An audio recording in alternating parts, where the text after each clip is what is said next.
This is KELOLAND On the Go, with all you need to know in news and weather as you start your day. The Sioux Falls School District and police are investigating threats made on social media regarding school safety. While police believe the threats are likely copycats, they are visiting the homes of students who have reposted the threat. The school is asking parents to talk with your kids about not reposting such remarks. Sioux Falls police say they have no credible threats to any area schools. Law enforcement in several states are also dealing with similar posts. A Sioux Falls man is behind bars charged with murder. It's the 8th homicide investigation in Sioux Falls this year. According to court papers, 30-year-old Dylan Farmer is accused of shooting 30-year-old Casey Sean Edward Schaefer in the face for allegedly touching a young boy inside an apartment building last week. So when officers arrived on scene, they found a male dead with apparent gunshot wounds inside. The victim was identified as Schaefer, who also lived in that apartment. Farmer made his first court appearance Monday when bond was set at $1 million, cash only. The search for a missing Sioux Falls man continues. 31-year-old Tyler Weathersby hasn't been heard from since last Wednesday morning. Members of a Facebook group have posted pictures and security video of recent sightings of him. Police say they're conducting drone searches in areas where police and people say Weathersby was seen. In my career, I've never seen so much public interest in a case when it comes to Mr. Weathersby. He was known and loved by many, and therefore there's a lot of interest, and the public has been outstanding. If you have any information on Weathersby, you're asked to contact the department's non-emergency line. Now let's get a check of our weather with meteorologist Scott Munt. Going to be another warm one out there today, Scott. Yes, it is. We are following a couple of scattered showers and thunder showers this morning in parts of eastern KELOLAND. These will continue to move to the east. Eventually, we'll have our sunshine this afternoon as temperatures warm to the 80s and 90s. And Brian will have more details on your forecast coming up. Thank you, Scott.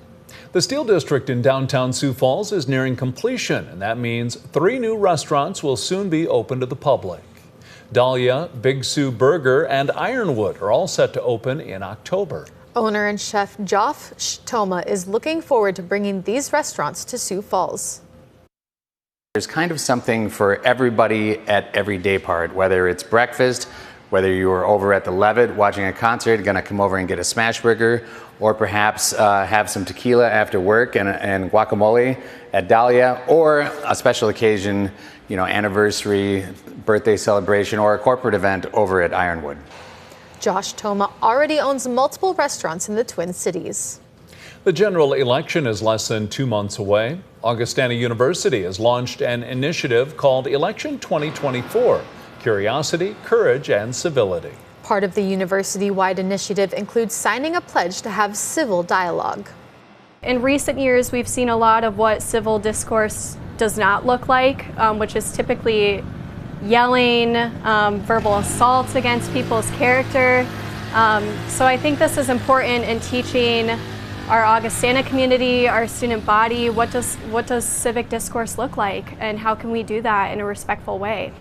Augustana launched a similar initiative during the 2020 election. There's no snow yet at Great Bear Ski Valley, but they're inviting people out for an evening event. Chill at the Hill is new this year and started back in July. Staff is excited to bring the event back for the month of September.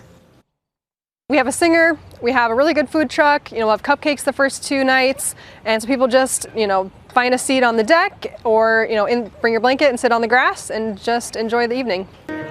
A few hundred people attended the free event each night in July. We posted more information about Wednesday's festivities under this story on KELOLAND.com. That's a look at some of our top stories. Now let's get one last look at your weather with meteorologist Brian Karstens. Brian? All right, our weather picture this morning tracking a couple of isolated showers and thunder showers East River. So monitor that story, I would say, through midday in case you do get closer to one of those thunder showers. Make it a brief downpour. But most folks, it's not going to amount to much today. And it's going to be a hot afternoon. 90 Mitchell, 93 there in Winter at 4 o'clock, mid-90s out toward the Phillip area. Yesterday was 101 in Phillip. It's just been very hot in that area.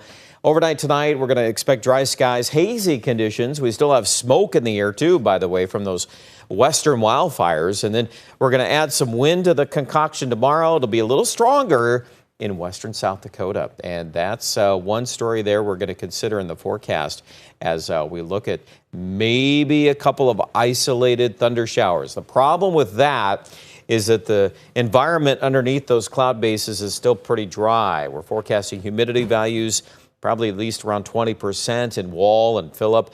And then what happens is you end up getting more dry lightning strikes than anything else. And then that's just not good either. So we'll be on top of that as the weather warrants here going into tomorrow. And frankly, even on Thursday, there's going to be a lot more wind around on Thursday. Let's have a look at that. This is a snapshot of tomorrow. We're kind of forecasting that 20 to 30 mile an hour range. But the pressure gradient, the difference between high pressure and low pressure, which is basically low to the west of us, we have this kind of wind, 40, 45, Chamberlain, Pierre, Mobridge. That's way too much wind given the environment of temperatures here in the 90s. So we'll just watch that. Please be careful. How about Friday? Well, we're still dealing with some wind. It's maybe reduced a little bit in eastern South Dakota compared to what Thursday looks like. But even still on Saturday, a south wind. This pattern is locked in, and every day with a south wind, we're going to have temperatures likely above normal. We can find lots of that today. 89 in Sioux Falls. Our normal high should be about 77, somewhere around that number there, 78. And then it drops. Of course, normal high now is going down. Temperature holds steady for the most part. It doesn't look like any major drop.